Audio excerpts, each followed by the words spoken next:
So many people think that what I do is kind of crazy. Well, they think I'm brave, but they also think I'm a little crazy and they don't really understand it. Most people don't really understand it, and that's okay. It's non-traditional. It's a non-traditional lifestyle. I don't have a problem with that.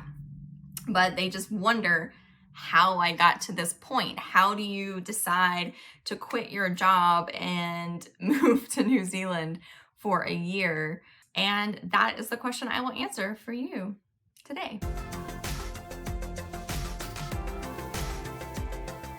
So for me, I would say that travel is something that I've always really loved. I went on my first international trip when I was 16, and that kind of expanded my universe and my understanding of the world a little bit. But it really got into me when I was about 22.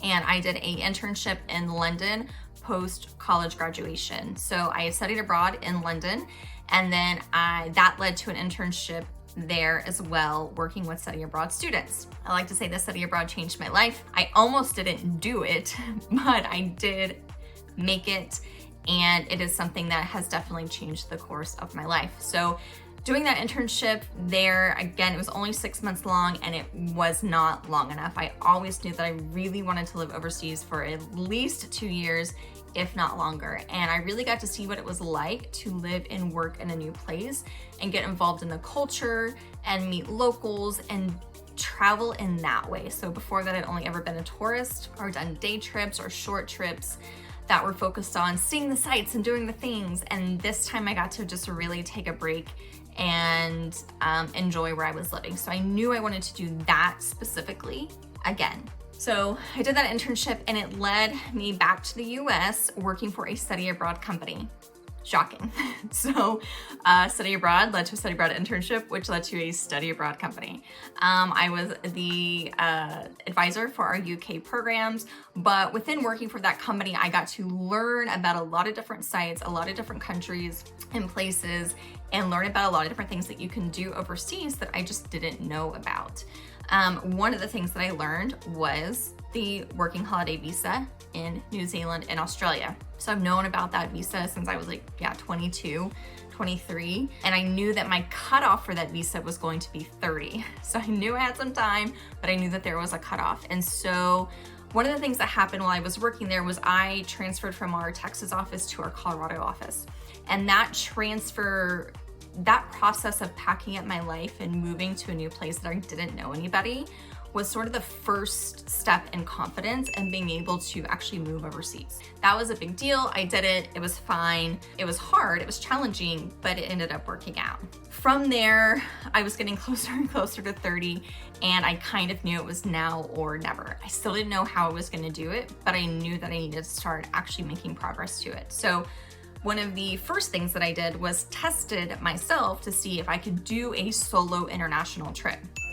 So I flew from Denver to Europe. I visited 3 different locations in Europe, one that I was really familiar with, one that I wasn't, but where I knew people, and one that was completely by myself. I didn't know anything about it, and it went well. And it also showed me that, it was actually a 10-day trip. These trips are great, and there's nothing wrong with them, and I like to take them still.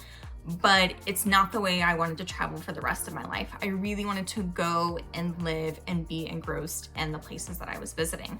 Checked that off my list. I was like, great, yeah, I can travel by myself, no big deal. Then I found a way to work online, and that led me down the path of becoming a virtual assistant, which I still am. I'm actually now an online business manager, but that is how I actually make my income. So that said, I'd done my international trip. Now, the next thing was to actually save up money and make progress towards going overseas. So I decided to go to New Zealand. I applied for that visa, I got it. And within a couple months, I had actually decided to quit my job, move in with my mom. Me and my cat moved in with my mom. That was really the moment where I was like, yes, this is happening. There was no turning back after that moment where I quit my job.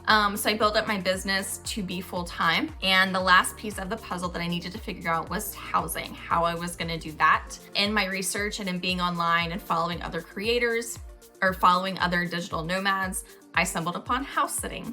And house sitting, the minute I read it, was like, yes, that's it. I've decided this is how I'm going to travel. I have my online job, I have my income, and I'm going to do it economically and on budget by house sitting. So I got into that, I figured that all out, and I started getting my first house sits in New Zealand. I had my flight booked. I booked that Black Friday. I got a really amazing deal to New Zealand. So I'd already picked my date. I had my visa, I had my housing, and I had my job. So I'm definitely one of those people that promotes making a plan. Like, maybe your plan doesn't take 1.5 years to do, because that's about how long it took me. Maybe you can do it a little bit faster, but I definitely recommend making a plan to some degree. I also picked that holiday working visa because I knew that if my business fell through, if I was not able to be a VA, at a very minimum, I could spend 12 months in New Zealand and get a job while I was there. That was sort of my plan B. I didn't have to do it. I didn't have to go down that path, but it was always an option. The other thing that was really important to me during that time and before I left was giving myself permission to not like it. And I even met another girl when I was traveling. It was the end of my time in New Zealand, and she had just started her time there. She was British. She was actually had a job in Australia. She was traveling around New Zealand for a bit before she started. And she was like, what have I done? What if I hate it? How will I ever go back home? And I remember going through those feelings. I remember sort of the mental and emotional prep that was needed for me to do all these things. There were the practical stuff, but then there was also the mental and emotional aspect of it. And I, in my process, got rid of that anxiety and that fear by giving myself permission to not like it, to go to New Zealand and after 4 months decide to come home. That would be okay. That's not an embarrassment. That's not a failure. That is actually you making the bravest decision to not only do the things you've already done to get there, but then to say, you know what, this isn't for me, and I'm going to decide to go do something else, even if it wasn't in your initial plans. I actually look at it as being a very brave and honest decision for yourself, and it's not one that you should really care about what other people think, because at the end of the day, you can only make the decisions with the information that you have. And if it's something you've never done before, and then you do it and you decide you don't like it, that's okay. And now, again, I tried to test the waters a little bit. I tried to make sure it was gonna be something I enjoyed before I got there, but at the end of the day, I could have hated it. I don't know. I didn't. It worked out. I did end up spending about 11 months in New Zealand, a couple months in Australia, and then a few months in Asia, which I had always really wanted to do. That was another sort of push for me, was I didn't want to go fly all the way to Asia and only spend like 10 days there. That's a really long flight for 10 days. I really wanted to be able to go and spend 3 months going to different countries and experiencing different aspects of Asia specifically. So I got to do that. So I think at the end of the day, there's no right or wrong way to be a digital nomad. And I hope that you go watch some of my interviews with other nomads to see the journey that they've been on. It really just comes down to your why and then the plans that you make. There are so many different ways. There's so many hybrid ways to travel and work online. And you just have to make the right decisions for yourself. So that was me. That was my story to becoming a digital nomad.